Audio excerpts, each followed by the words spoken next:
जी अस्सलाम वालेकुम बच्चों। हमने नेक्स्ट लेक्चर स्टार्ट करना था। नेक्स्ट आर्टिकल है हमारी किताब पे, some terms related to simple harmonic motion. Simple harmonic motion में बहुत सारी टर्म्स का इस्तेमाल होगा और उन टर्म्स के बारे में इंफॉर्मेशन होना बहुत ज़रूरी है ताकि जब ये टर्म्स इस्तेमाल हों तो आप परेशान ना हो। सबसे पहले चेक करें फर्स्ट टर्म हमारे पास क्या है, wave form. Simple harmonic motion की वेव फॉर्म को इस्तेमाल किया जाएगा, यानी डायग्राम बनाई जाएगी, इसका कह लें कि ग्राफ बनाया जाएगा। जब कोई body simple harmonic motion perform कर रही होती है तो उसकी डिस्प्लेसमेंट का टाइम के साथ क्या ग्राफ बनता है, उसका डिस्प्लेसमेंट वर्सेस टाइम ग्राफ कैसे बनाना है, पहले ये चेक करते हैं। क्या इसका कोई प्रैक्टिकल मेथड है इस ग्राफ को हासिल करने का, ये चीज हम देखने जा रहे हैं जी। तो कैसे ग्राफ बनाई गई, हम सबसे पहले ये हमारे पास सेटअप होगा। To get the wave form of the simple harmonic motion on a piece of paper. अगर हम चाहते हैं कि एक पेपर के ऊपर ग्राफ बन जाए सिंपल हार्मोशन करती हुई बॉडी का, तो we can use the following setup. तो हमारे पास ये सेटअप है जी, इसमें चेक करें कि ये पेपर है जो मूव करेगा, पेपर मूविंग स्टेट में होगा। ये पेपर बेटा मूव कर रहा है इस तरफ, लेट्स सपोज इस तरफ इस पेपर को रोल करवाया जा रहा है। ये देखें, दो रूलर लगाए हुए यहाँ पे।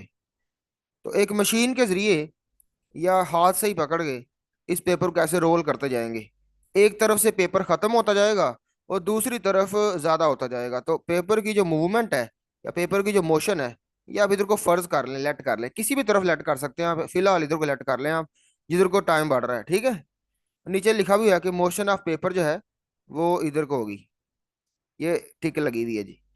अब ये जो सिंपल हार्ड मोशन करती हुई बॉडी है, जो पिछली स्लाइड्स में पिछले लेक्चर में आपको बता रहा था, मैस स्प्रिंग सिस्टम जो इस केस में वर्टिकल नजर आ रहा है आपको, और ये मैस लटका हुआ है जी स्प्रिंग के साथ। और चेक करें कि ये ऊपर नीचे ओसिलेट करेगा, कभी ऊपर जाएगा कभी नीचे जाएगा, अपनी मीन पोजीशन के ऊपर और नीचे हरकत कर रहा है, यानी ओसिलेशन कर रहा है। इसके साथ आपने एक पॉइंटर अटैच कर देना है, इसके मैस के आगे एक पेंसिल लगा देनी है आपने, यहाँ पे एक पेंसिल लगा देनी है। और उस पेंसिल को मैं जाहिर कर देता हूँ पी से, पॉइंटर आगे फिक्स कर देना आगे। अब ये मैस जब ऊपर नीचे ओसिलेट करेगा, ऐसे ऊपर और नीचे जाएगा, ऊपर और नीचे, तो इसकी जो पेंसिल है वो भी साथ साथ ही जाएगी जाहिर है।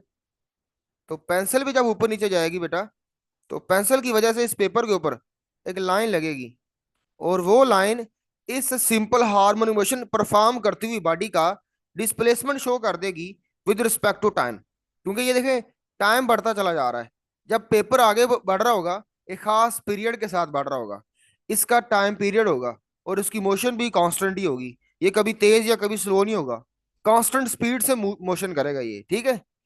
और कांस्टेंट स्पीड से जब मोशन करेगा तो इसका एक टाइम पीरियड भी होगा, और इसका आगे जाना मतलब टाइम एक्सेस का बनना। मोशन की मूवमेंट की वजह से ये टाइम एक्सेस यानी एक्स एक्सेस जनरेट होगा इस पीस ऑफ पेपर के ऊपर। जबकि ये जो मैथ सेपरिंग सिस्टम है, ये क्या करेगा, ये ऊपर और नीचे बस हरकत करेगा, साथ साथ पेपर भी मूव कर रहा है और पेंसिल भी। इस वजह से इस तरह का ग्राफ बन जाएगा। ये ग्राफ आप देखते हैं कि प्रैक्टिकली आपको कैसे हासिल होता है जी। तो जैसे ये फर्ज करें कि ये जो आपको येलो कलर का नजर आ रहा है, येलो कलर का डॉट नजर आ रहा है, ये फर्ज करें पॉइंटर है, ये पॉइंटर है येलो कलर का जो आपकी तरफ आ रहा है। चेक करें, मैथ सबरिंग सिस्टम ओसिलेट कर रहा है ऊपर नीचे, और जो येलो कलर का पॉइंटर है जो कि व्हाइट बोर्ड से बाहर को आ रहा है, इस वक्त स्क्रीन से बाहर को आ रहा है आपकी तरफ, जो कि पॉइंटर लग नहीं रहा, आपको पॉइंट लग रहा है, असल में ये पॉइंटर है। और ये जो रेड कलर की लाइन बन रही है, ये दरअसल पेज के ऊपर ग्राफ बन रहा है। तो पेज की मोशन किधर को होगी, पेज की मोशन इस डायग्राम में आप ये लेट कर लें कि पेज की मोशन जनाब ये लेफ्ट साइड की तरफ होगी, ठीक है। ये पेपर मूव करेगा इधर को, अगर पेपर इधर को मूव करता है, पेपर की मोशन की वजह से टाइम एक्सेस बनेगा, और टाइम एक्सेस जब बनेगा और मैथ सेपरिंग सिस्टम साथ साथ चल रहा है, तो आपको पता है ये वाली ग्राफ लाइन तो बनी जानी है रेड कलर की। तो विजुअलाइज करें, इसे इमेजिन करें, इमेजिन करें कि ये जो मैथ सेपरिंग सिस्टम है ऊपर नीचे जा रहा है, साथ साथ पेपर आगे मूव कर रहा है। आप अपने एक हाथ में अपना रजिस्टर पकड़ें, उस रजिस्टर को आगे मूव करें, दूसरे हाथ में पेंसिल को ऊपर नीचे हरकत दें, और रजिस्टर के साथ टच करें तो रजिस्टर के पेज के ऊपर ग्राफ बनेगा। आपसे वैसे इस तरह का तो नहीं बनना ज़ाहरा, आपने दोनों हाथों को उस तरह कांस्टेंट स्पीड से एक हाथ से ऊपर नीचे करना, एक हाथ से आगे करना, तो इस तरह बड़ा मुश्किल हो जाता है कि इंसान के लिए। लेकिन मशीनें अगर हम लगा दें, क्योंकि मशीन पेपर को मूव करे, और एक मशीन बल्कि ये दूसरा जो है ये तो मैथ सपोर्टिंग सिस्टम ही है, तो ये math supporting system ideally oscillate करता जाए, तो बेटा ये ग्राफ हासिल हो जाएगा। तो यहाँ से क्लियर हो गया जी कि ग्राफ कैसे हासिल होना हमारे पास। तो ग्राफ हासिल करने का जो तरीका है वो समझ आ गया सबको जी। आगे देखें जी, एक और तरीका है हमारे पास। अगर आप लोग एक बड़ा सा टेबल लें और उसके ऊपर पेपर को एक रूलर से ऐसे रोल करें, पेपर को इकट्ठा करें आप। ये देखें बंदा पेपर को इकट्ठा कर रहा है जी। ये बंदा क्या कर रहा है, ये पेपर, ये इसके पास हैंडल आई चेक करें, इस हैंडल से क्या कर रहा है ये पेपर को घुमा रहा है, ठीक है। ये पेपर है बेटा, ये सारा पेपर इकट्ठा किया हुआ है, और पेपर का रोल है ये पेपर का। और इस पेपर को, ये जो लेटा हुआ पेपर है, ये वाला पेपर जो लेटा हुआ है ये हॉरिजेंटल, इसको इकट्ठा कर रहा है ये। इसका मतलब पेपर की मूवमेंट इधर को हो रही है, तो ये मोशन ऑफ पेपर इधर को हो रही है sir. Motion of paper, motion of paper. तो मोशन से कौन सा एक्सेस बनेगा, पेपर की मोशन से टाइम एक्सेस बन रहा है यहाँ पे, इस तरफ टाइम एक्सेस बन रहा है, ठीक है बच्चे। तो ये हो गया जी टाइम एक्सेस। अब ये टाइम एक्सेस है, और ये देखे सिंपल पेंडुलम क्या कर रहा है। Simple pendulum oscillation oscillatory motion कर रहा है, ये किधर को कर रहा होगा। ये सिंपल पेंडुलम ऐसे ही है जैसे कि आपको किताबों पर दिखाई देता है वर्टिकली। और ये सिंपल पेंडुलम जनाब ओसिलेट करेगा लेफ्ट और राइट को, इधर को। तो ये मान ले कि ये इधर को जाता है और इधर को जाता है जी, तो अपनी एक्सट्रीम पोजीशन इसकी, और ये इसकी होगी मीन पोजीशन। तो ये सिंपल पेंडुलम में से भी ग्राफ बना सकते हैं आप। सिंपल पेंडुलम के ऊपर आपने बस ये है कि नीचे पेंसिल लगानी पड़ेगी आपको। ये देखिए ये पेंसिल नजर आ रही है आपको, ये सिंपल पेंडुलम के साथ नीचे ये ब्लैक कलर में आपको नोक नजर आ रही है एक। ये नोक असल में पेंसिल की नोक है, तो ये पेंसिल है जी। तो आगे आपने पॉइंटर या पेंसिल लगा देनी है। पेंसिल क्यों लगानी है, ताकि पेपर के ऊपर लाइन बन सके। तो इस तरह से आपको ग्राफ मिल जाएगा, किसका, किसका ग्राफ मिला, ये सिंपल हार्मोनिक मोशन का नहीं, सिंपल हार्मोनिक मोशन के डिस्प्लेसमेंट का ग्राफ मिलेगा। क्योंकि simple harmonic motion body, simple harmonic motion तो एक मोशन होती है ना, तो वो जो बॉडी परफॉर्म कर रही है एसएचएम को, उस बॉडी ने जो डिस्प्लेसमेंट तय किया है, वो डिस्प्लेसमेंट ग्राफ बन जाएगा यहाँ पे, डिस्प्लेसमेंट वर्सेस टाइम ग्राफ। अब इसी चीज को मजीद विजुलाइज कर लेते हैं। अब देखिए चेक करें, ये पेंडुलम ऑसिलेट कर रहा है, pendulum back and fourth, left जाता है राइट जाता है। इसकी खास मेन पोजीशन है जो पीछे आपको डायग्राम में दिखाई जा रही थी। और ये जो आपको बड़ा सा पेज नजर आ रहा है, ये इमेजिन करें कि बहुत बड़ा पेज है हमारे पास, और उस पेज के ऊपर देखो वो पेंडुलम की जो नोक है, जो पेंसिल है, वो देखो लाइन लगा रही है, और रेड कलर की लाइन लग रही है, ठीक है। और इसमें आप गौर से देखें कि दोनों तरफ जो पीक वैल्यूज हैं, जो मैक्सिमम वैल्यूज है वो सेम है दोनों तरफ। मैक्सिमम वैल्यूज का मतलब यहाँ पे ये वैल्यूज जो अचीव हो रही हैं दोनों तरफ, ये चेक करें ऐसे अगर ग्राफ हो हमारा ऐसे, तो बेटा इसमें जो वैल्यूज अचीव हो रही है हमारे पास, ये ऊपर वाली और ये नीचे वाली, ये दोनों सेम लेवल है इसका, ये वैल्यूज बिल्कुल सेम है जी। ये वाली मैक्सिमम और ये वाली मैक्सिमम, ये चेक करें इसका लेवल सेम है।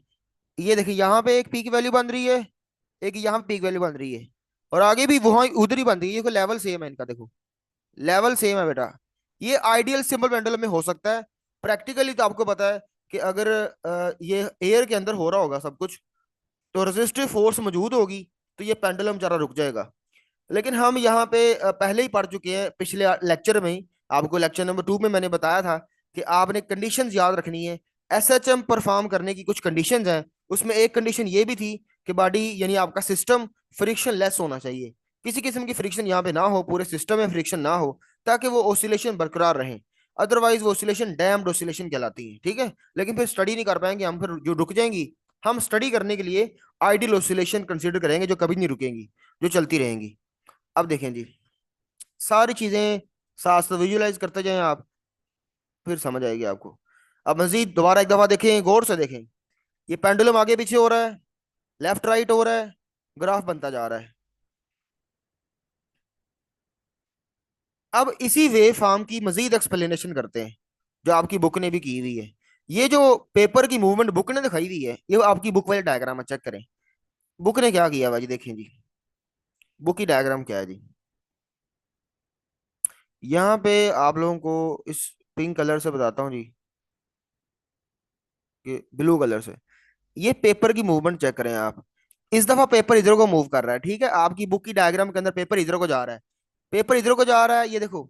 और मुझे बताओ कि जब पेपर जा रहा है तो पेपर की मोशन की वजह से, पेपर इधर को जा रहा ना, मूव करता है जब, पेपर की वजह से एक एक्सेस बन रहा है, और दूसरा ये वाला ये पेंडुलम नहीं है, बल्कि ये क्या है, मैथ सेपरेटिंग सिस्टम, वो भी vertical. Vertical math separating system में ओसिलेशन ऊपर नीचे को हो रही है जी। इसकी ओसिलेशन मैं दिखा रहा था रेड कलर से, ये देखें जी, ओसिलेशन ऊपर को हो रही है और नीचे को हो रही है, चेक करें। तो ऊपर नीचे ओसिलेट कर रहा है जी, ऊपर और नीचे, लेकिन मेन पोजीशन के ऊपर और नीचे ये ओसिलेटरी मोशन करता जाएगा। और इसके साथ पॉइंटर लगाया हुआ है यहाँ पे, इसके साथ क्या लगा हुआ है जी, एक पॉइंटर लगा हुआ है। ये पॉइंटर जो पी है, ये लाइन लगा रहा है किसके ऊपर, पेज के ऊपर। ये वाला हिस्सा सारा क्या है, ये पेज है जी आपका, ये वही पेज है जी, ठीक है। अब जब ये ग्राफ बन जाएगा, तो इसे बुक एक्सप्लेन करेगी इस ग्राफ से, कि यहाँ पे डिस्प्लेसमेंट कौन है, इंस्टेंटेनियस डिस्प्लेसमेंट कितना है, एम्पलीट्यूड क्या है, वाइब्रेशन कितनी है, ये सारी बातें जो टर्म्स हैं इसकी, वो यहाँ से बुक एक्सप्लेन करेगी। तो ये चेक करें, ये पूरा ग्राफ वही है, यहाँ पे जरा रुका हुआ है, ये बुक वाली डायग्राम है, और पीछे जो आपको मैंने दिखाया वो जरा चल रहा था, वो एनिमेशन थी। अब ये गौर से देखें जी।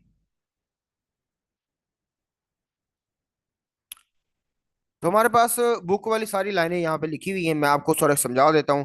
कि फर्ज किया कि एक मैस स्प्रिंग सिस्टम है, और जो वर्टिकल अरेंजमेंट के साथ पड़ा हुआ है, इस तरह से कि एक पेन अटैच किया हुआ है विद मैस एम। थोड़ी बहुत लाइनें मैंने चेंज की हुई हैं, लेकिन फिर भी बुक से मैंने मैच करने की कोशिश की थी। बुक पे अगर ज्यादा कह लें कि डिटेल थी, तो उसी चीज को थोड़ा बहुत आसान करके लिख दिया है। कंसीडर मैस स्प्रिंग सिस्टम, जो वर्टिकल है, और जिसके साथ क्या लगा हुआ है, एक पेन लगा हुआ है, और जिसका मैस एम है, पेन का नहीं, पूरे सिस्टम का। पेन का मैस तो इग्नोर ही कर दो आप। तो ये इस पूरे इस बॉडी का, जिस बॉडी के साथ आपने वो पॉइंटर लटकाया था, वो पॉइंटर जो है, ये वाला पॉइंटर, इसका मैस आप पेंसिल का मैस इग्नोर कर दें, ये बॉडी जाना, इसका मैस एम है, बॉडी का मैस लट करें। आगे देखें, फिर आगे जी, आगे कहता है कि फ्राम ये मैस एम फॉर्म ये बनाता है, क्या बनाता है, ट्रेस, यानी ग्राफ बनाता है, लाइन बनाता है। ट्रेसिंग करना आपने छोटी क्लासेस में ट्रेसिंग ही की थी, और क्या किया था आपने, ट्रेस ही किया था। पहले लिखा होता था ए बी सी, और ऊपर आप लिखते जाते थे। तो देखिए उसको कहते हैं ट्रेस करना। तो ये पेंसिल ट्रेस करती जाती है। ट्रेस क्या कर रही है, और ये ट्रेस करती है ऊपर ऊपर स्ट्रिप के ऊपर, स्ट्रिप ऑफ पेपर, पेपर का एक कह लो कि स्ट्रिप, एक पीस लिया हुआ है, उसके ऊपर ट्रेस बनता जा रहा है। वो पेपर मूव कर रहा था कांस्टेंट स्पीड के साथ, और कहां से, from right to left, right से लेफ्ट जा रहा था। राइट, ये आपकी राइट डायरेक्शन है ज़ाहिर है, और ये वाली लेफ्ट होगी, ठीक है बच्चे। तो राइट से लेफ्ट जा रहा था जी। So it provides a time scale. तो इससे तो आपको स्केल मिल गया, एक एक्सेस मिल गया, वो कौन सा, टाइम एक्सेस। और किसके ऊपर मिला, पेपर के ऊपर मिला जी। स्ट्रिप मतलब यहाँ पे पेपर ही है, स्ट्रिप मतलब एक पीस ऑफ पेपर। और जो ग्राफ बनता है वो आगे मैं बताता हूँ कि साइन ग्राफ क्या होता है, अगली स्लाइड में साइन ग्राफ की डिटेल आएगी। The sine curve is obtained। तो जो यहाँ पे कर्व असली, ये वाली कर्व, ये कर्व दरअसल साइन कर्व कहलाती है, ठीक है। इस कर्व के अंदर क्या खास बात है कि इसको हमने साइन कर्व बोला, या साइन कर्व क्या होती है, ये अगली स्लाइड में मैं बताने जा रहा हूँ। यहाँ पे इस कर्व को, इस ग्राफ को हम कहते हैं साइन कर्व। बहुत ही इंपॉर्टेंट एमसीक्यू है, कि जो सिंपल हार्म मोशन का ग्राफ होता है, एसएचएम परफॉर्म करती हुई बॉडी का जो डिस्प्लेसमेंट टाइम ग्राफ होता है, वो कौन सी कर्व है जी, साइन कर्व है, या कोसाइन कर्व है, या टेंजेंट कर्व है। मैथ वाले बच्चे जानते हैं कि साइन कर्व किस तरह की होती है। तो मैथ वाले बच्चों को पूरा टेबल आता है, साइन की वैल्यूज आती हैं, उनको पता है साइन 0 पर क्या है, साइन 30 पर क्या है, साइन 45, साइन 60, 90, ये सारी वैल्यूज उनको जुबानी आती हैं। वो टेबल से देख के ग्राफ बना लेते हैं, और ये ग्राफ जो उनका टेबल से वैल्यू से देख के बनता है वो साइन का बिल्कुल वैसा ही बनता है जी। अब देखें जी, कहता है sine curve is obtained which shows the variation of displacement. ये साइन कर्व जो बनी है ये वेरिएशन दिखाती है, वेरिएशन मतलब तब्दीलियां डिस्प्लेसमेंट की विद टाइम, यानी वक्त के साथ एक ओसिलेटिंग बॉडी का डिस्प्लेसमेंट कैसे बदलता है।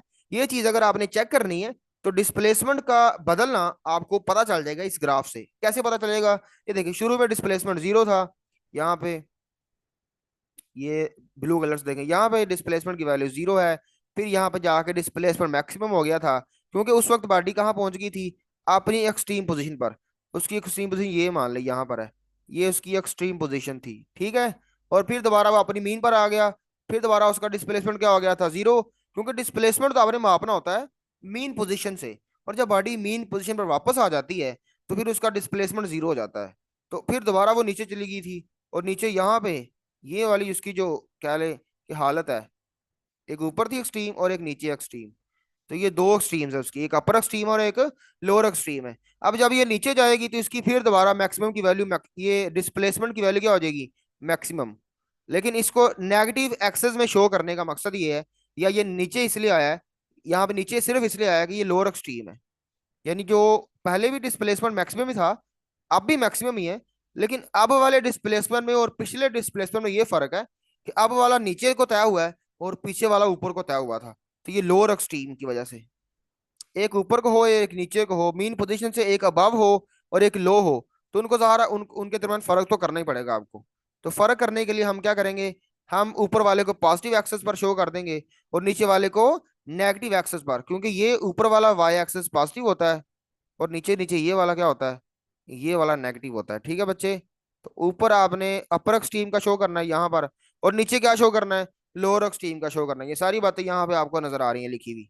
Hence wave form of SHM, इसका मतलब कि बहुत इंपॉर्टेंट बात पता चली कि सिंपल हार्मोनिक मोशन परफॉर्म करती हुई बॉडी का जो वेव फॉर्म होता है वो दरअसल साइनोसाइडल होता है। साइनोसाइडल वेव क्या होता है, ये साइन की वेव को कहते हैं। कोई भी ऐसी वेव जो साइन के ग्राफ से मैच करे, जो मैथमेटिक्स में आप पढ़ते हैं साइन का ग्राफ, साइन की कर्व उससे मैच कर जाए, उसको कहते हैं साइनोसाइडल कर्व। अब इसमें देखें या पॉइंट्स ए, ये पॉइंट ए किधर है जी, ये वाला पॉइंट ए, पॉइंट ए, उसके बाद सी एंड ई, सी किधर है जी, सी ये वाला पॉइंट है जी, ये सी है। और उसके बाद ई किधर है जी, ई ये वाला पॉइंट है जी। ए किधर था, ए ये पहला था, जिसको मैंने तीनों को सर्कल किया है। सब कुछ रेज करता हूँ और फिर दोबारा सर्कल करता हूँ, ये आखिरी बात समझाने के लिए। ये देखें जी, पॉइंट एक ए है, फिर पॉइंट क्या है सी, और फिर पॉइंट क्या है ई। इस तरह से आगे भी होगा, जी भी होगा, अगले आगे भी जा सकते हैं आप। तो बेटा गौर से देखें कि यहाँ पर इन तमाम तीनों पॉइंट्स के बारे में क्या लिखा हुआ है, पॉइंट ए सी और ई ये मीन पोजीशन को शो कर रहे हैं, क्योंकि ये तब बने थे ग्राफ के ऊपर जब ये बॉडी यहाँ पे पहुंची थी, यहाँ पे मीन पोजीशन पर। जब ऊपर ऊपर थी तब ये वाले ऊपर वाले पॉइंट बने थे बी एफ, ये जब नीचे पहुंची थी तब ये बने थे डी एच। लेकिन ये वाले जो ए सी ई हैं ये सिर्फ तब बने हैं जब बॉडी कहाँ थी, जब बॉडी मीन पोजीशन से क्रॉस करके गई थी, भले ऊपर जा रही हो भले नीचे जा रही हो, जब बॉडी मीन पोजीशन में पहुंची थी तो तब उसके ये वाले पॉइंट्स ग्राफ में बने थे। तो कहता है वाइल जब के बी और डी जो पॉइंट्स हैं, बी और डी, ये ऊपर वाला बी और ये नीचे वाला डी, ये कहता है रिप्रेजेंट कर रहे हैं एक्सट्रीम पोजीशन को। तो ये बातें क्लियर होगी बच्चों कि कौन एक्सट्रीम पोजीशन रिप्रेजेंट कर रहा है, कौन मीन को कर रहा है, और ये ग्राफ हमें क्या समझा रहा है जी। ये सारी बातें क्लियर होगी, आगे बढ़ते हैं जी। गौर से देखें, जब बॉडी ओसिलेट कर रही है ऊपर नीचे जा रही है तो देखें ये ग्राफ बन रहा है जी, साथ साथ ग्राफ बन रहा है उसका, ठीक है। ये आपको नजर आ रहा होगा कि सिंपल हार्मोनिक मोशन कर रहा है स्प्रिंग, और साथ साथ उसके डिस्प्लेसमेंट का ग्राफ ड्रा किया जा रहा है, और जो ग्राफ बन रहा है वो दरअसल साइन ग्राफ है। अभी इसका आधा पोर्शन बनाया हुआ है बस यहाँ पे ये दिखाने के लिए एनिमेशन के अंदर कि ये बनता कैसे है, ठीक है। जो बातें पीछे आपको समझाई वो यहाँ पे आपको विजुअलाइज करवाई जा रही है, because visualisation and imagination is more important than knowledge. आगे देखें जी, अब साइन ग्राफ के बारे में डिटेल आ गई है। साइन ग्राफ क्या होता है जी, आपको बार बार ये पढ़ना पड़ेगा कि जनाब फला फला चीज साइन ग्राफ, इसका ग्राफ साइन हो गया, इसका साइनोसाइडल हो गया। अब आपको पता होना चाहिए कि साइन ग्राफ होता गया, क्योंकि chapter 7 is very much close to the chapter number 16 of second year. अब सेकंड ईयर के अंदर आप लोग चैप्टर 16 पढ़ने, वहां पे जाके जो चीजें पढ़ेंगे वो मेरे यूट्यूब पे उसकी प्लेलिस्ट भी बनी हुई है। अब भले चेक करना, आपको बहुत सारी चीजें फर्स्ट ईयर की ग्राफ वाली ये वाली वहां पे यूज करनी पड़ेगी। वो ये वाली चीजें तो नहीं होगी, लेकिन इसका कंसेप्ट इस्तेमाल हो रहा है वहां पे। तो वहां बेटा इतना टाइम नहीं होना किसी टीचर के पास कि आपको दोबारा से वो चैप्टर 7 पहले पढ़ाए, क्योंकि यहाँ पे जो अल्टरनेटिंग क्वांटिटी है वो डिस्प्लेसमेंट है, इस सिंपल हार्मोन मोशन परफॉर्म करती हुई बॉडी का डिस्प्लेसमेंट। लेकिन वहां पे सेकेंड ईयर में वो अल्टरनेटिंग क्वांटिटी डिस्प्लेसमेंट नहीं होगी, वो अल्टरनेटिंग करंट होगा, अल्टरनेटिंग करंट या अल्टरनेटिंग वोल्टेज।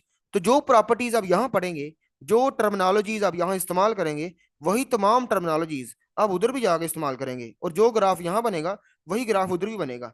जो वैल्यूज जिस तरह से ग्राफ में यहाँ पुट करेंगे, वैसे वैसे उधर भी पुट करेंगे। तो ये बहुत इंपॉर्टेंट चीजें जो आपको बताने जा रहा हूँ। चेक करें कि यहाँ पे कुछ वैल्यूज लिखी हुई है, टेबल बना हुआ है। इस टेबल में मैथ वाले बच्चे तो बड़ी जल्दी याद कर लेंगे, उनको तो आता भी है ग्राफ ये वाला। इसमें टेबल में देखें, 0 पर साइन की वैल्यू क्या होती है? 0 होती है। ये पाई/6 का मतलब क्या है? ये 30 डिग्री है। पाई/6 की जगह पे आप 30 समझ ले, क्योंकि पाई की वैल्यू 180 होती है। यहाँ पे 180 रेडियन में लगानी है। वो पाई 3.1416 की मैं बात नहीं कर रहा, वो तो आपको पता पाई होता है, लेकिन रेडियन के अंदर पाई की वैल्यू 180 होती है, क्योंकि 2 पाई रेडियन होता है पूरे सर्कल में। तो आधे सर्कल में कितना होता होगा? 180। तो 180 पुट करें, 180/6 का आंसर 30 आता है। अब यहाँ दूसरा 180/3 का आंसर क्या आता है? 180/3 का 60 आ जाता है। अब 180/2 का कितना आता है? 90 आ जाता है, 90। 2 पाई/3 इसका क्या मतलब होगा? 2 पाई, देखो मल्टीप्लाई करें आप पहले, 2 पाई 360 हो गया। 360 को आप 3 से तकसीम करेंगे, 360 को 3 से तकसीम करें कितना आता है जी? तो ये 120 डिग्री आता है। कितना आता है? 120 डिग्री। वैसे तो ये बच्चों ने ये वाला एंगल याद नहीं किया होता, 120 वाला, 180 किया होता है, लेकिन उन्होंने सारे लिख दिए हुए हैं। अब 5 पाई भी लिख दिया भाई जी। 5 को मल्टीप्लाई करें, 5 को 180 से, और 900 आता है, और फिर डिवाइड करें आप 6 से, तो बेटा ये आता है आपका 150 डिग्री। इसका मतलब ये 5 पाई/6 जो है, ये 150 डिग्री है, ठीक है? 150 डिग्री। और पाई कितना होगा? ये पाई 180 होता है, आपको मैंने पहले बताया, यही तो पुट कर रहे थे हम हर एक में।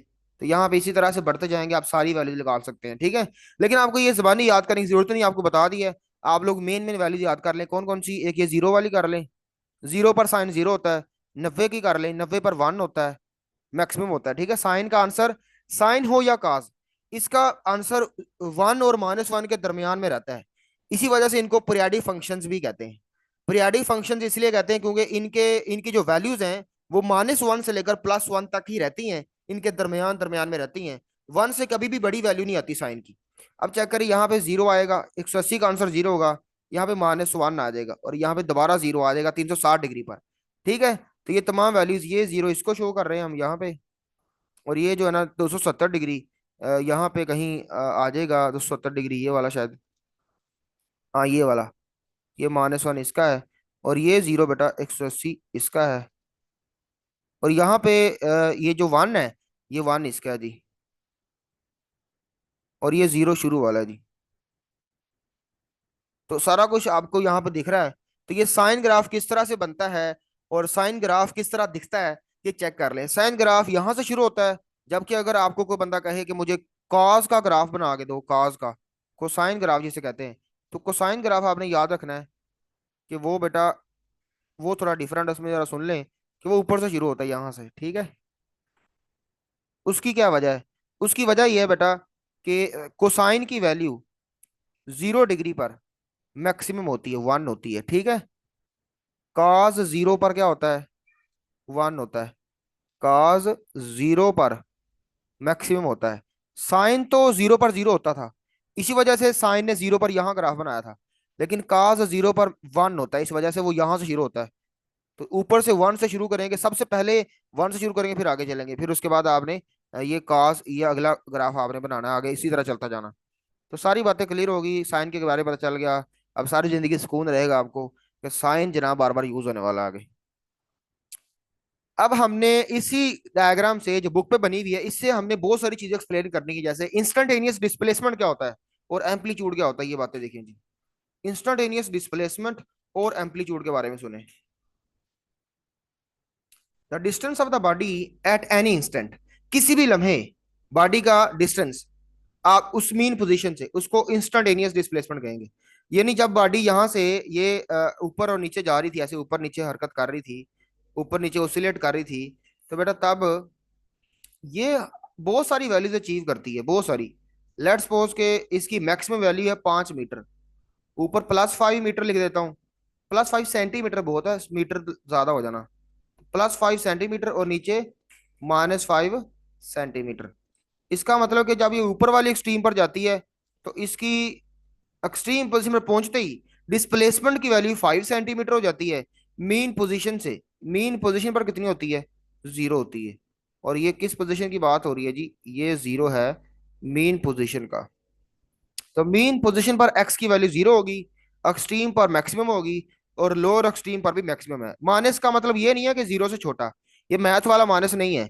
यहाँ माइनस लगाने का मकसद सिर्फ और सिर्फ ये होता है कि बच्चे को ग्राफ से देख के पता चल जाए कि ये अब ऊपर, अगर पहले ऊपर कवर किया था डिस्प्लेसमेंट, तो अब नीचे को कवर किया जा रहा है, यानी opposite to the previous one, opposite to the previous one, यानी लोअर एक्सट्रीम। बस इसका इतना मतलब है जी। अब इसके दरमियान में बहुत सारी वैल्यूज है, चेक करें, इसके दरमियान में बेशुमार वैल्यूज हैं। वो वैल्यूज कौन सी है जी? देखें जी, इसको मैं ब्लैक कलर से शो करता हूँ, यहाँ पे देखें। 0 के बाद ऊपर जाते हुए ये ज़ाहिर है 1 2 3, बहुत सारी वैल्यूज। यहाँ पे मैं 3 शो कर देता हूँ, 1 2 3, उसके बाद आगे 4 ज़ाहिर आएगा, फिर आगे 5 आएगा, ठीक है। और वापस फिर जब नीचे आएगी बॉडी, ऊपर जाते हुए, पहले यहाँ पे नीचे बता देता हूँ, ऊपर जाते हुए फिर नीचे जाते हुए क्या होगा जी। पहले ऊपर जाते हुए सुने, ऊपर जाते हुए यहाँ पे 1 2 3 4 और 5, ये होगी तमाम वैल्यूज। इसके दरमियान में बहुत सारी हैं, 1 और 2 के दरमियान में बहुत सारी हैं भाई। 1 और 2 के दरमियान कौन सी हैं? 1.1 है, 1.2 है, 1.3 है, 1.4 है, 1.6 है, बड़ी सारी वैल्यूज है। फिर वन वन और 1.1 के दरमियान कौन सी हैं? भाई 1 और 1.1 के दरमियान में बहुत सारी हैं। 1.1 की जगह आप 1.01 लगा सकते हैं, फिर 1.02, फिर 1.03, इस तरह आगे भी बहुत सारी हैं। भाई इनफाइनाइट वैल्यूज है यहाँ पे, इनफाइनाइट वैल्यूज है बेटा। और जब वापस आएगी बॉडी ऊपर से नीचे, एक्सट्रीम से मीन के पास, एक्सट्रीम से मीन की तरफ जब वापस आएगी, तो तब क्या होगा? तब वापस दोबारा डिस्प्लेसमेंट की वैल्यूज कम होती जाएंगी, 5 से 4, फिर आगे 3, फिर 2, फिर 1, फिर यहाँ पे 0 हो जाएगी, ठीक है। इस तरह से 3 2 1 0। तो अब आगे नीचे को जाना इस बॉडी ने, जब वो नीचे को जाएगी ना, ऐसे नीचे को, तो फिर उसकी वैल्यूज बढ़ेंगी डिस्प्लेसमेंट की। क्यों? क्योंकि बॉडी अब, बॉडी जा तो एक्सट्रीम की तरफ ही रही है, तो मेन पोजीशन से जब बॉडी हटती है, तो डिस्प्लेसमेंट की वैल्यूज बढ़ती चली जाती हैं। तब डिस्प्लेसमेंट चेक करें क्या हो जाएगा। अब माइनस में लिखना पड़ेगा। इसका माइनस का मतलब ये नहीं कि वो डिस्प्लेसमेंट छोटा है, नहीं नहीं, ये मैथ वाला चक्कर नहीं है यहाँ पे कि 0 से छोटा होता माइनस। हालांकि 0 से छोटा होता माइनस, लेकिन यहाँ पे ये माइनस ये शो करने के लिए लगाया गया। यहाँ पे माइनस ये शो करने के लिए लगाया कि नीचे को जा रही है वो। और देखिए -4 है, और एंड पे क्या है? -5 है। अब वापस भी आना उसने दोबारा मीन पर, दोबारा मीन पर जब आएगी बॉडी, तो जब वापस आएगी फिर उसके बाद -5 के बाद क्या होगा? -4, फिर -3, -2, और फिर -1, और फिर 0 हो जाएगा सारा। तो इस तरह से तो बॉडी एक ओसिलेशन के अंदर, एक साइकिल के अंदर बेशुमार वैल्यूज अचीव कर रही है, बेशुमार इनफाइनाइट वैल्यूज। पहले 0 1 2 3 4 5, फिर 5 4 3 2 1, फिर दोबारा -1 -2 -3 -4 -5, फिर -5 -4 -3 -2 0। ये अभी एक ओसिलेशन के अंदर, एक ओसिलेशन के अंदर जो बेशुमार वैल्यूज हैं, किसी भी लम्हे आप निकालना चाहें, किसी भी लम्हे तो निकाल सकते हैं। वो क्या पता 1.2 हो, 4 हो, 4.5 हो, 4.675 हो, कुछ भी हो सकती है, डिपेंडिंग ऑन द टाइम कि किस टाइम आप चेक कर रहे हैं। उस डिस्प्लेसमेंट को जो किसी भी लम्हे आप देख रहे हैं, वो होता है इंस्टेंटेनियस डिस्प्लेसमेंट। क्या होता है जी? एक लम्हे का डिस्प्लेसमेंट, इसको कहते हैं लम्हाती डिस्प्लेसमेंट। समझ आ गई? ये वैसे ही है जैसे इंस्टेंटेनियस हमने वेलोसिटी पढ़ा था, चैप्टर 3 में हमने बड़ी डिटेल में पढ़ा हुआ है। तो ये सारी बातें वही हैं। Its direction is always taken from mean to extreme. ये आपने याद रखनी है बात, ये बहुत इंपॉर्टेंट बात है, वरना आपको आर्टिकल आगे समझ नहीं आएंगे। डिस्प्लेसमेंट की डायरेक्शन मीन से एक्सट्रीम हुआ करेगी, ठीक है। और इंस्टेंटेनियस डिस्प्लेसमेंट को जाहिर किया जाएगा एक्स से। एक्स से रिप्रेजेंट किया जाएगा, क्योंकि आगे मैक्सिमम डिस्प्लेसमेंट भी आना है, तो उसे हम एक्स नॉट से करने वाले हैं, तो इसे एक्स से करेंगे। Its value zero at mean position, X की वैल्यू जीरो हो जाएगी मीन पर, और मैक्सिमम हो जाएगी एक्सट्रीम पर जाके। तो मीन पोजीशन पर जीरो क्यों होती है? क्योंकि वहां बॉडी रेस्ट करती है, और अगर बॉडी का डिस्प्लेसमेंट मापना है तो किसी रेफरेंस पोजीशन से ही मापना ज़ाहिर है। तो रेफरेंस पोजीशन पर ही अगर बॉडी खड़ी होगी तो ज़ाहिर है उसका डिस्प्लेसमेंट क्या होगा, जीरो। तो ये वो टर्म्स हैं जो बहुत इस्तेमाल होंगी पूरे चैप्टर में, तो आपने ध्यान सुननी है जी। अब मैक्सिमम वैल्यू डिस्प्लेसमेंट की, मैक्सिमम वैल्यू ये चेक करें जी, सबसे ज्यादा वैल्यू, जो मैक्सिमम वैल्यू है दोनों तरफ, भले ऊपर या नीचे चेक कर लें, उसको एम्पलीट्यूड कहते हैं।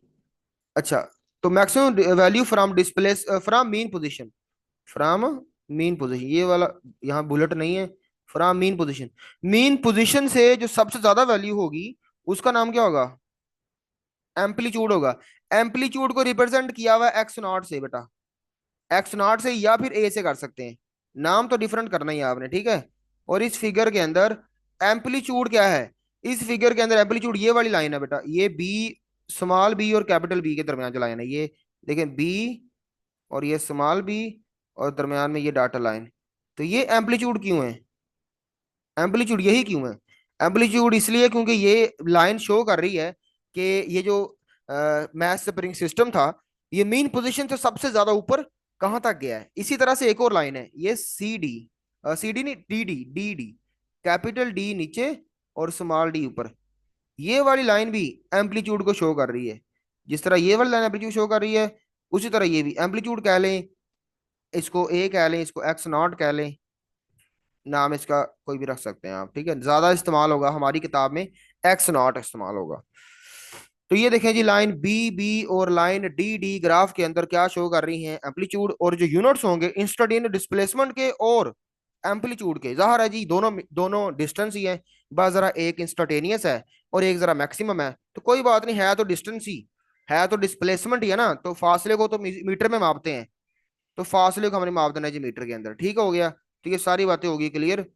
आगे देखें बेटा, अब ये इंस्टेंटेनियस डिस्प्लेसमेंट के बारे में सारी बातें क्लियर होंगी जी।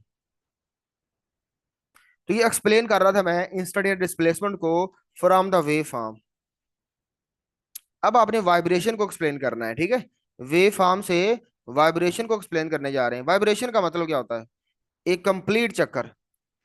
अब वाइब्रेशन का दूसरा नाम ओसिलेशन भी है, इसके तीन नाम याद रखने हैं आपने। कितने नाम है इसके, तीन जी। वाइब्रेशन को आप कह लें ओसिलेशन,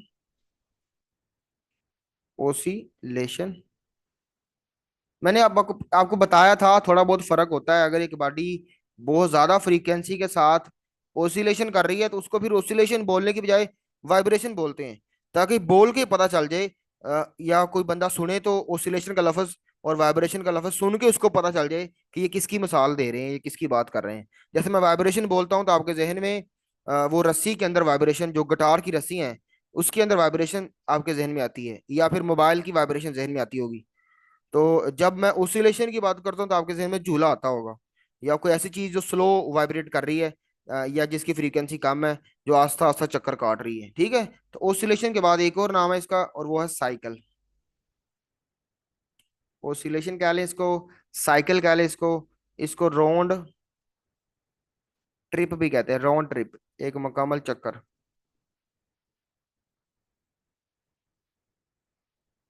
एक कंप्लीट राउंड ट्रिप जो होता है, ट्रिप पर जब आप जाते हैं तो वापस भी तो आते हैं ना, या उधर ही रहते हैं। तो ट्रिप इसके इसलिए बोल रहे हैं क्योंकि बॉडी ने जब ऊपर जाना ना यहाँ से, तो फिर वापस भी आना, नीचे भी जाना, ऊपर भी नीचे भी, बार बार ऊपर नीचे जाती रहेगी। तो इसका मतलब कि ये राउंड ट्रिप है एक। तो यही इसकी डेफिनेशन है कि राउंड, कंप्लीट राउंड ट्रिप या कंप्लीट साइकिल, इसको वाइब्रेशन कहते हैं। यहाँ से देख के बताएं। अच्छा, एक सादा सा मैं ट्रिक बताता हूँ आपको। किसी भी ग्राफ से वाइब्रेशन का पता लगाना हो तो आप टोटल चार क्वार्टर गिन लेने हैं, चार क्वार्टर। क्वार्टर असल में चौथाई हिस्से को कहते हैं, ठीक है। तो चार क्वार्टर को आपने गिनना है, वो चारों क्वार्टर, ये देखें, ये एक दो तीन चार, ये एक क्वार्टर हो गया जी, ये पहला क्वार्टर है, ये दूसरा क्वार्टर है जी, ये तीसरा क्वार्टर है, और ये चौथा क्वार्टर है। तो ये कंप्लीट वाइब्रेशन शो की है मैंने ग्राफ के अंदर। मैंने एक कंप्लीट साइकिल, जबकि जहां पे जो बुक पे ग्राफ बना हुआ है, जो ऊपर डायग्राम नजर आ रही है आपको, इसमें एक ऑसिलेशन नहीं दिखाई जा रही, इसमें एक वाइब्रेशन नहीं दिखाई जा रही, इसमें थोड़ा ज्यादा है, ग्राफ थोड़ा बड़ा है। एक ऑसिलेशन तो सिर्फ यहां तक ही पूरी हो जाती है, चेक करें।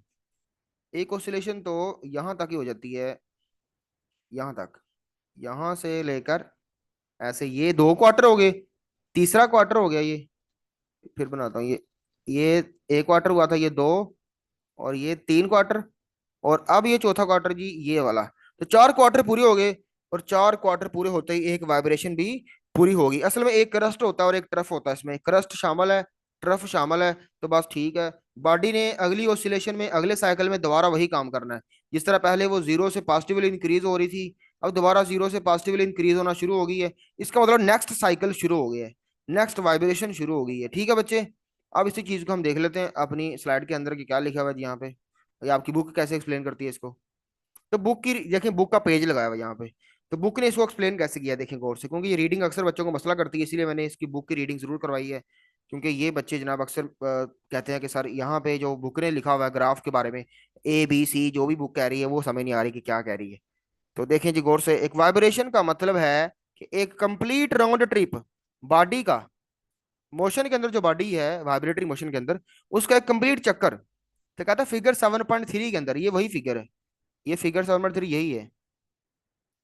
It is the motion of mass, ये मोशन है इस मैस की, ये जो मैस था ये वाला, ये वाला मैस, ये ऊपर जाता था और नीचे भी जाता था। तो इसकी जो मोशन है from its mean position to the upper extreme, पहले तो अपर एक्सट्रीम की बात करनी है, मीन से अपर एक्सट्रीम यानी नीचे से लेकर ऊपर तक, बस ऐसे, ये हो गया जी नीचे से ऊपर तक, ऐसे, मीन से एक्सट्रीम, मीन पोजीशन से एक्सट्रीम, ये एक हो गया जी, मीन से एक्सट्रीम पोजीशन, ये एक क्वार्टर हो गया जी। अब दूसरा क्वार्टर देखें जी, फिर एक्सट्रीम से मीन, शाबाश, एक्सट्रीम से मीन, ये जगह गौर से, एक्सट्रीम पोजीशन, ये दूसरा क्वार्टर हो रहा है जी, दूसरे क्वार्टर के अंदर ये हो रहा है सब कुछ। अब तीसरे में क्या होगा जी, तीसरे में जा रहा है नीचे से ऊपर जाना बॉडी ने, तीसरे किसी और कलर से बना लेता हूँ जी, ये देखें तीसरे ने, ये देखें नीचे से मीन पोजीशन से बॉडी ने किधर को जाना है, ये एरो चेक करें, एरो, एरो ऊपर लगाया मैंने, जिसका मतलब है कि अब बॉडी तीसरे क्वार्टर में मोशन कर रही है, तीसरे क्वार्टर में मीन से वापस एक्सट्रीम में, लेकिन कौन सी एक्सट्रीम में, लोअर या अपर, ज़ाहिर है अब लोअर एक्सट्रीम में जाएगी। ठीक है, पहले मीन से एक्सट्रीम गई थी, एक्सट्रीम वापस अब नीचे को जाना बॉडी ने, ये इसकी बात हो रही है, ये वाली की बात हो रही है। ठीक है, तो ये लोअर एक्सट्रीम है, लोअर, अब लोअर एक्सट्रीम पोजीशन है, पहले कौन सी थी, पहले अपर थी, पहले अपर एक्सट्रीम पोजीशन थी ना, तो अब लोअर है। अब बॉडी की कहाँ पहुंच चुकी है, ये बॉडी यहाँ पहुंच चुकी है नीचे, ये वाला मैस यहाँ नीचे पहुंच चुका है जी, यहाँ पहुंच चुका है यहाँ पे, ठीक है, नीचे पहुंच चुका है यहाँ इस लेवल पे। और आगे देखें जी, अब फिर क्या होता है जी, फिर जारा नीचे से वापस मीन पर जाना उसने, एक्सट्रीम पोजीशन पर, मीन पोजीशन पर, एक्सट्रीम से मीन पर। तो अब ऊपर पहुंच चुकी है, ऊपर का मतलब ये नहीं है कि ये यहाँ पहुंच चुकी है, यहाँ नहीं है, मैं यहाँ की बात कर रहा हूँ, ऊपर से मुराद एक्सट्रीम पोजीशन। लेकिन लोअर लिखा हुआ ना मैंने, लोअर का मतलब क्या है कि नीचे वाली एक्सट्रीम, ये वाली नीचे वाली, जबकि अपर का मतलब क्या है, अपर मतलब ऊपर वाली, यहाँ वाली। तो अब नीचे से यहाँ से ऊपर जाएगी ऐसे, ये नीचे से ऊपर। ठीक है, तो चलो मैं एरो दूसरा लगाता हूँ आपके लिए, ये मैं एरो दूसरा लगाता हूँ, ये चेक करें जी। तो बेटा अब आपने ये डायग्राम में देखना है गौर से, ये मैं नीचे लगाता हूँ जी।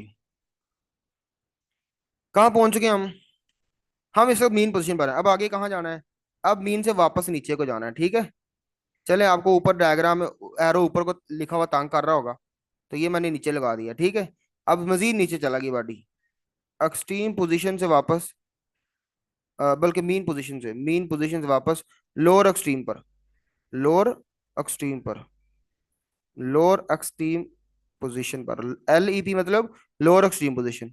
पहले कहाँ थी, पहले मीन पोजीशन पर थी। अब क्या होगा, फिर वापस क्या करेगी, फिर वापस मीन पर ही जाएगी बेचारी, क्योंकि ऑसिलेशन इसकी मुकम्मल ही तब होनी है जब ये वापस मीन पर आ जाए। ये वाला पॉइंट जो मीन जहां से स्टार्ट हुआ था वो वापस बन गया, अब देखें ये मीन पोजीशन पर वापस आने लगी। कहाँ से निकली अब, लोअर एक्सट्रीम से। इसी चीज को एनिमेशन से देखेंगे हम। तो चेक करें जी, अब आगे एनिमेशन। पहले ये पढ़ लें आप सारा, बुक वाला रीड कर लें। तो कहता है कि अपनी मीन से एक्सट्रीम, अपर एक्सट्रीम पर जाती है, फिर from upper extreme to lower extreme, फिर वापस कहाँ जाती है, नीचे वाली लोअर एक्सट्रीम पर, ये नीचे यहाँ पे लोअर एक्सट्रीम है। और फिर बैक टू मीन पोजीशन, फिर वापस कहाँ चली जाती है, वापस मीन पर चली जाती है। और वापस मीन पोजीशन पर चली जाती है, तो इसका मतलब कि इसकी ऑसिलेशन मुकम्मल हो जाती है। यहाँ से निकली थी और पहले अगर ऊपर गई थी, लेट्स सपोज ऊपर यहाँ पर, तो फिर वापस आई नीचे। तो इसका मतलब ऊपर जाना, फिर नीचे आना, फिर ऐसे नीचे लोअर एक्सट्रीम पर जाना, फिर वापस मीन पर आना। तो ये 4 क्वार्टर पूरे हो गए ना। तो इसको कहते हैं एक ऑसिलेशन हुई। अब ऑसिलेशन बुक पे जगह क्या लिखा हुआ है, फिगर 7.3 के अंदर जो कर्व है, ABCDE, ये देखें, ABCD, और ये हो गया ई। तो ये जो कर्व है पूरी ABCDE, ई तक, ई यहाँ पे है बेटा, ये वाला ई पॉइंट असल में, ये वाला ई पॉइंट ये है, ठीक है। ये जहां मैंने ब्रेक लगाई है ना, ये ई पॉइंट था। यानी ई आपको अगर आगे नजर आ रहा है तो वो असल में ये इस पॉइंट की जगह, इसकी जगह लिखा हुआ है ई उन्होंने। तो ये वाला ई जो थोड़ा ऊपर नजर आ रहा है वो, क्योंकि ये वाला पॉइंट एफ है, ये जिस जगह पे नजर आ रहा है ये एफ है यहाँ पे ऊपर। तो ई असल में इस पॉइंट का लिखा हुआ उन्होंने।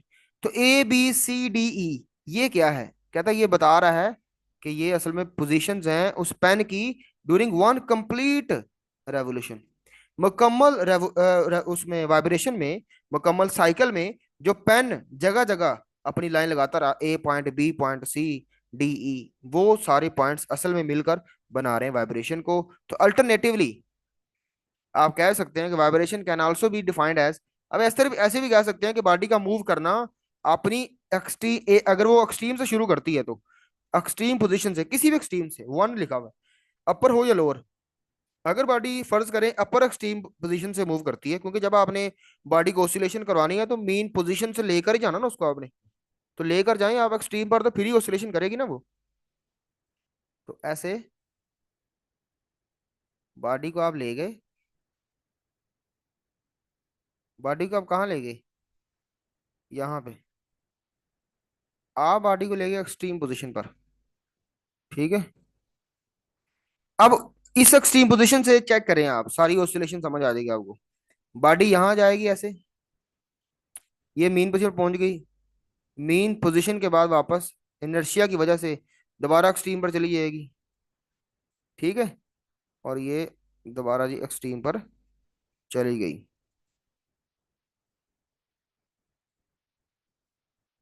अब क्या होगा जी, अब इसने वापस आना है, और वापस किस वजह से आती है, रीस्टोरिंग फोर्स की वजह से।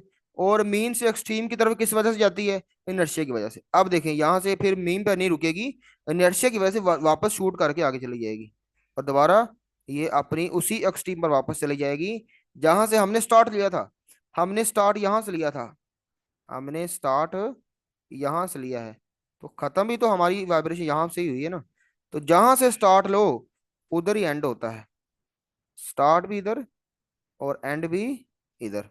तो इसका मतलब है कि स्टार्ट भी जहां से हो, एंड भी वहां, अगर वहां से हो जाए तो फिर कहते हैं वाइब्रेशन मुकम्मल हो गई जी।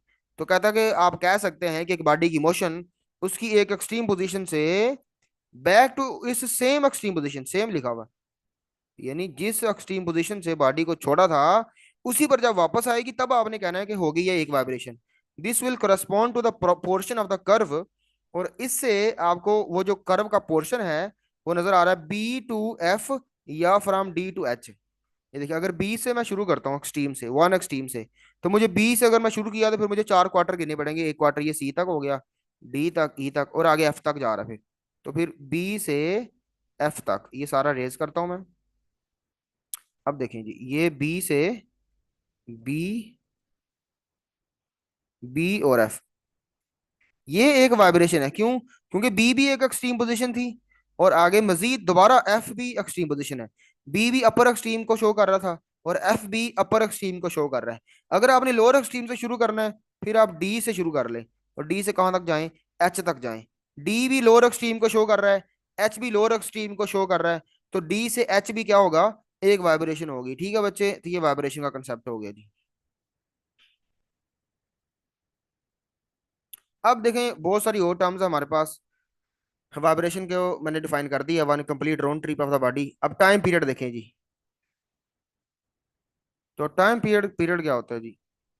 अब बेटा टाइम पीरियड असल में एक कह लें कि वो टाइम है जो, अभी कौन आ गया इसमें?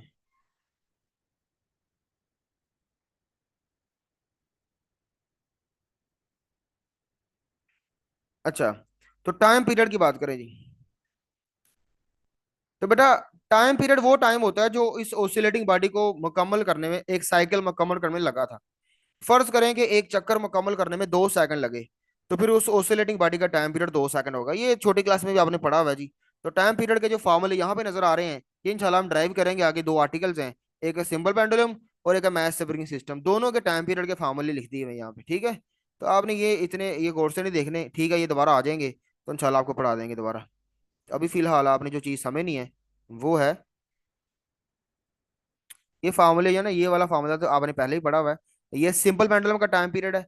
तो ये वाला फार्मूला मैथ से बल्कि दोनों ही पढ़े हुए हैं आपने 10th क्लास में तो। लेकिन चले वो तो आपने फिर बस फार्मूले पढ़े थे, हम ड्राइव करेंगे इसी चैप्टर में आर्टिकल्स आने वाले हैं। अब फ्रीक्वेंसी किसे कहते हैं जी? Frequency is direct from the word frequent. English का लफ्ज है फ्रीक्वेंट, जिसका मतलब क्या है? How many times a thing is happening in 1 second. कोई भी चीज 1 सेकंड में कितनी दफा होगी? तो एक सेकंड में कितने साइकिल कवर हुए, कितनी वाइब्रेशंस कवर हुई, उसको फ्रीक्वेंसी बोलते हैं। लेट्स सपोज एक सिंपल पेंडुलम था और वो 1 सेकंड के अंदर 10 चक्कर पूरे करता है, 10 ऑसिलेशन करता है, तो इसका मतलब क्या होगा? इसका मतलब कि उसकी फ्रीक्वेंसी 10 हर्ट्स है। क्योंकि फ्रीक्वेंसी का यूनिट एक तो पर सेकंड होता है, और पर सेकंड की जगह उस बंदे के नाम पर जिसने रूल वगैरह बनाए हुए सारे, उसके नाम पर रख दिया हुआ हर्ट्स। हर्ट्स, और हर्ट्स को HZ से रिप्रेजेंट करेंगे, ठीक है। चलें जी, ये हो गया। एम्पलीट्यूड के बारे में पीछे बड़ी डिटेल से समझाया कि ये मैक्सिमम डिस्टेंस होता है from mean position to extreme position. भाई ज़ाहिर है मैक्सिमम पोजीशन लिख दिया, मैक्सिमम डिस्टेंस लिख दिया, इसका मतलब क्या है? मैक्सिमम डिस्टेंस को एम्पलीट्यूड ही कहते हैं पुत्र। अब ये बहुत इंपॉर्टेंट एमसीक्यू बताने लगा हूं कि जो डिस्टेंस कवर होता है एक वाइब्रेटिंग बॉडी की तरफ से एक कंप्लीट वाइब्रेशन के अंदर on time equal to T, यानी एक मुकम्मल टाइम पीरियड के अंदर। सादा सी बात यह है कि एक साइकिल के अंदर बस एक वाइब्रेशन लिख दो या टाइम पीरियड टी लिख दो, तो इसका मतलब है एक साइकिल के अंदर जो टोटल डिस्टेंस कवर होता है वो 4A होता है।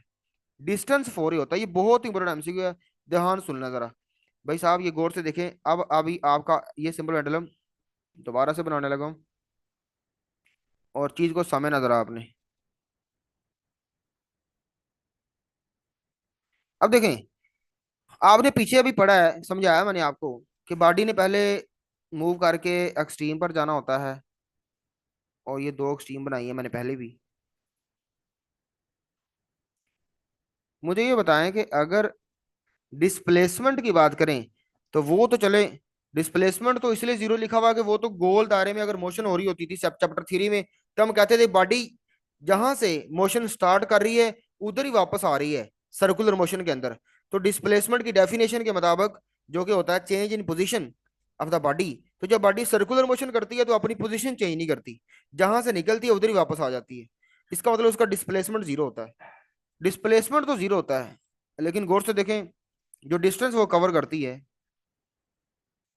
वो 4A होता है। वो कैसे 4A होगा जी?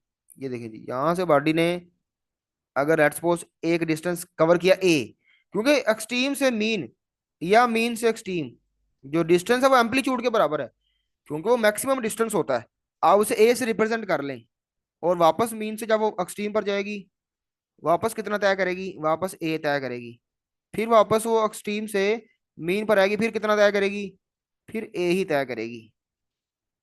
फिर मीन से वापस किधर जाएगी? एक्सट्रीम पर जाएगी। फिर कितना तय करेगी?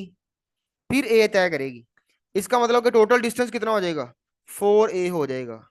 तो ये एक्सरसाइज का शॉर्ट क्वेश्चन भी है आपका, कोई दूसरा तीसरा ये आपको चले बता दूंगा। उसमें लिखा होगा कि बताइए कि टोटल डिस्टेंस बॉडी कितना कवर करती है एक कंप्लीट ऑसिलेशन के अंदर या एक कंप्लीट वाइब्रेशन के अंदर। तो आपने यही बताना है कि उसमें टोटल डिस्टेंस जो कवर हो रहा है वो 4A है, जबकि डिस्प्लेसमेंट कितना है? 0।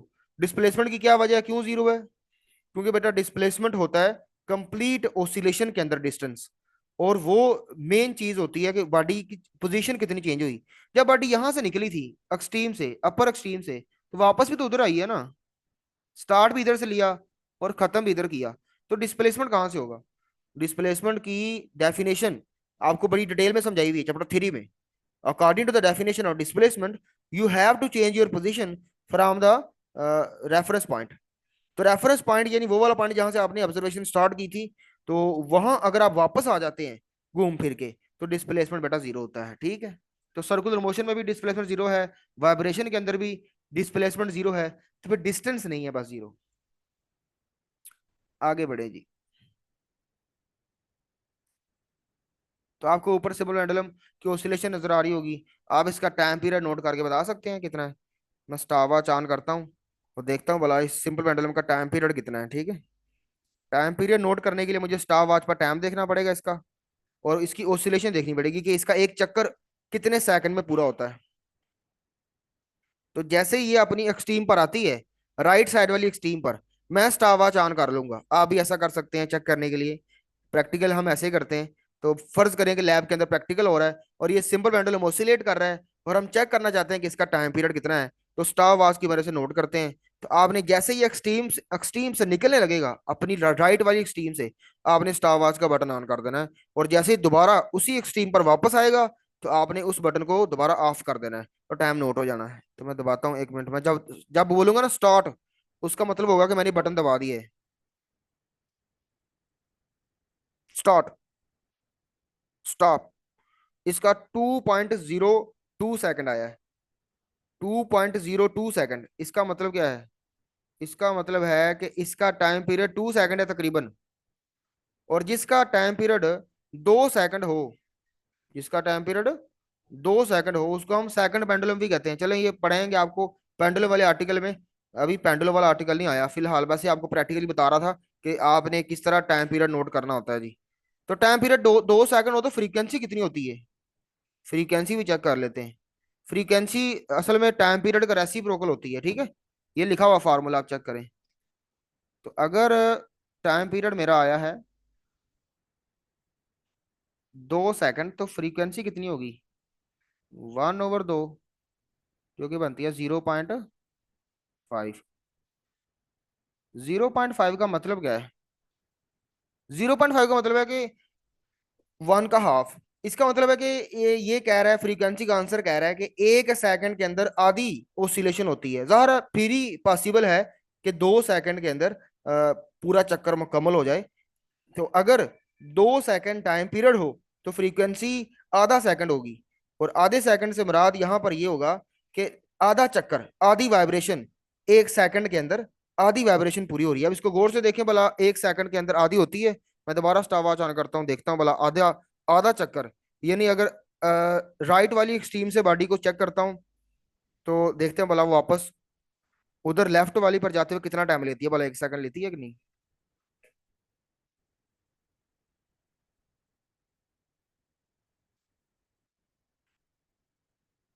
स्टार्ट। स्टॉप। जी। तो 1 सेकंड ले लिया इसने। इसका मतलब क्या है? इसका मतलब कि भाई 1 सेकंड के अंदर इसकी आधी वाइब्रेशन हो रही है, आधा चक्कर हो रहा है, तो इसका मतलब ये इसकी फ्रीक्वेंसी, और आगे इसका टाइम पीरियड भी पता चल गया सबको। आगे बढ़ते हैं जी। अब आप किसी भी तरह का एमसीक्यू कर लेना। फ्रीक्वेंसी और टाइम पीरियड का, टाइम पीरियड कितना होता है, उसका प्रोडक्ट कितना होता है। फ्रीक्वेंसी और टाइम पीरियड का प्रोडक्ट बहुत दफा एमसीक्यू पूछा गया है जी, ये भी कर लेते हैं इधर ही। फ्रीक्वेंसी और टाइम पीरियड का प्रोडक्ट कितना होता है? फ्रीक्वेंसी की जगह या टाइम पीरियड जगह, दोनों की जगह कोई एक फार्मूला लगा लो। फ्रीक्वेंसी की जगह लगा लेता हूँ 1/T, और ये वाला टी इस 1/T से, ये इस टी से कैंसिल हो गया। तो आंसर क्या आया? आंसर आया 1। जिसका मतलब है कि फ्रीक्वेंसी और टाइम पीरियड का प्रोडक्ट 1 होता है। बहुत इंपॉर्टेंट एमसीक्यू है, बहुत इंपॉर्टेंट। आगे बढ़ें जी। तो यहाँ पे आपको बहुत सारी चीजें सीखने को मिल गई। आगे बुक रीडिंग आ गई जी, आखिरी स्लाइड है जी इस लेक्चर की। तो वो चेक कर लीजिए, जो मैंने बताया सब कुछ नजर आ रहा है आपको, ठीक है। जो आपकी बुक कह रही है वही मैंने आपको बताया, बस आखिरी चीज है एंगुलर फ्रीक्वेंसी, वो पढ़ लेते हैं जी। टाइम पीरियड क्या होता है, ये लिखा हुआ है कि ये वो टाइम है जो चाहिए एक मुकम्मल वाइब्रेशन के लिए। फ्रीक्वेंसी क्या होती है? ये नंबर ऑफ वाइब्रेशंस होती हैं जो बॉडी ने की हैं 1 सेकंड में, और ये वाइब्रेशंस पर सेकंड या साइकिल्स पर सेकंड भी कहलाती हैं, और इसका यूनिट हर्ट्स होता है, ठीक है। और definition of T and fee F, time period और फ्रीक्वेंसी की डेफिनेशन ये शो करती है कि दोनों की क्वांटिटीज में आपस में इनवर्स रिलेशन है। तो फ्रीक्वेंसी दी हो तो टाइम पीरियड निकाल सकते हैं, और यहाँ से आप ये भी याद रखें कि फ्रीक्वेंसी और टाइम पीरियड का आंसर ऊपर फार्मूले से भी नजर आ रहा है, तो ये क्या आता है, 1 आता है। अब एंगुलर फ्रीक्वेंसी क्या होती है? वैसे तो एंगुलर फ्रीक्वेंसी का कंसेप्ट आपको समझ आएगा अगले आर्टिकल के बाद, क्योंकि अगले आर्टिकल में समझना है कि सिंपल हार्मोनिक मोशन का क्या ताल्लुक है सर्कुलर मोशन के साथ। तो सर्कुलर मोशन का आर्टिकल आगे पढ़ाऊंगा, उसमें फिलहाल रीड कर लें, इसको समझ लें। लेकिन आपको वैसे चैप्टर 5 में मैंने बताया था कि सर्कुलर मोशन के अंदर जो रेवोल्यूशंस होती हैं पर सेकंड, उसको ओमेगा कहते हैं। यानी जो थीटा है वो कितने टाइम में कितना थीटा कवर हो रहा है, उसको ओमेगा कहते हैं, ठीक है। तो आप चेक कर लें, इसका वही फार्मूला है थीटा ओवर टी, और बस जरा थीटा की जगह पे 2 पाई लिख दिया हुआ है। 2 पाई का मतलब क्या है, क्योंकि एक कंप्लीट चक्कर के अंदर, कंप्लीट ओसिलेशन के अंदर जो थीटा होता है वो दरअसल 2 पाई रेडियन होता है। तो थीटा की जगह पे 2 पाई आ गया, और स्मॉल टी की जगह पे कैपिटल टी आ गया, तो बन गया 2 पाई ओवर टी। और 1/t, 1/t बदल गया, 1/t की जगह पे उन्होंने एफ लगा दिया जी। और 1/t की जगह जब एफ पुट किया तो ये फॉर्मूला बन गया मैग्नेटिकल 2 पाई एफ। और ये पहले भी बड़ी दफा इस्तेमाल करते रहे हम लोग। और आखिर पे देखें क्या लिखा हुआ है, ये रीड कर लें जरा। एंगुलर फ्रीक्वेंसी मेगा, असल में तो कहता है कि सर्कुलर मोशन की करेक्टरिस्टिक है या खूबी है। तो फिर यहाँ क्यों पढ़ रहे हैं, चैप्टर 7 में इसका क्या काम है? तो अगले आर्टिकल में यही हमने सीखने जाना है कि भाई साहब सर्कुलर मोशन का क्या ताल्लुक है सिंपल हार्मोनिक मोशन के साथ। तो वहां पे जब ताल्लुक सीख लेंगे पता चल जाएगा कि हाँ भी बड़ा गहरा ताल्लुक है। फिर खुद ही आप समझ जाएंगे कि एंगुलर फ्रीक्वेंसी यहाँ पे क्या करनी आई है, ठीक है। Here it has been introduce, यहाँ पे कहता है इसलिए इंट्रोड्यूस करवाई गई है सिंपल हार्मोनिक मोशन के अंदर, because it provides an easy method. ये एक बड़ा आसान तरीका बताती है जिसकी वजह से हम इंस्टेंटेनियस डिस्प्लेसमेंट और इंस्टेंटेनियस वेलोसिटी वगैरह निकाल सकते हैं। कैन बी कंप्यूटर, इन्हें निकाली जा सकती है, वो आगे निकालेंगे हम अगले आर्टिकल्स में। हम ये दो डेरिवेशंस करेंगे इंस्टेंटेनियस डिस्प्लेसमेंट एक्स की और वेलोसिटी की। तो अगला लेक्चर में मजीद रिकॉर्ड कर लूंगा। तो अभी के लिए इतना ही, खुदा हाफिज।